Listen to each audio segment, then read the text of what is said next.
Il relie la Normandie et le Royaume-Uni. L'année dernière, ces ferries ont transporté près de 2 millions de passagers, mais aussi 270 000 camions et remorques. Des marchandises qui circulaient jusque-là librement, mais avec le Brexit, la donne va changer.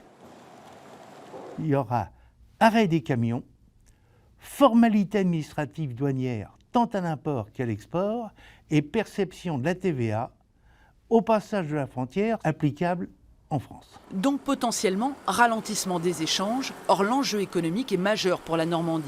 La région exporte pour plus de 2 milliards d'euros de marchandises vers le Royaume-Uni, c'est son deuxième client après l'Allemagne, et elle importe pour 1,810 milliard d'euros de produits. Pour soutenir la compétitivité des entreprises normandes malgré le Brexit, les douanes ont mis en place il y a un an une mission d'information pour les préparer au changement. Il faut pouvoir réaliser les formalités douanières. Vont-elles le faire elles-mêmes? Vont-elles confier cette formalité-là à un prestataire de services en dédouanement? Un aspect de fluidité logistique. Est-ce qu'il faut anticiper des délais supplémentaires? Et puis un aspect de coût. Donc là, vous avez le service douane. Donc là, vous avez toute la... Chez Bolloré Logistique, 35 personnes travaillent aujourd'hui au service import-export pour dédouaner des marchandises du monde entier.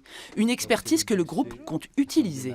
Demain, avec le Brexit, on fera la même chose pour les produits qui viennent d'Angleterre. On payera des droits de douane selon les accords qu'il va y avoir. On payera les droits de douane et la TVA. Mais avant d'arriver dans les entrepôts logistiques, les marchandises ont traversé les océans. Des conteneurs dont les formalités de dédouanement ont commencé en mer grâce à un système informatisé imaginé par cette entreprise. Quand un navire part des États-Unis, part de Chine, part d'Afrique, part de toutes les zones, eh ben, on va commencer le dédouanement et il aura même, avant de passer la digue du Havre, toutes les déclarations sont faites, sont informatisées et le camion peut repartir. Donc là, on appliquera ce système maritime sur des flux terrestres entre l'Angleterre et la France. Reste une inconnue de taille, le contenu et le calendrier précis du Brexit.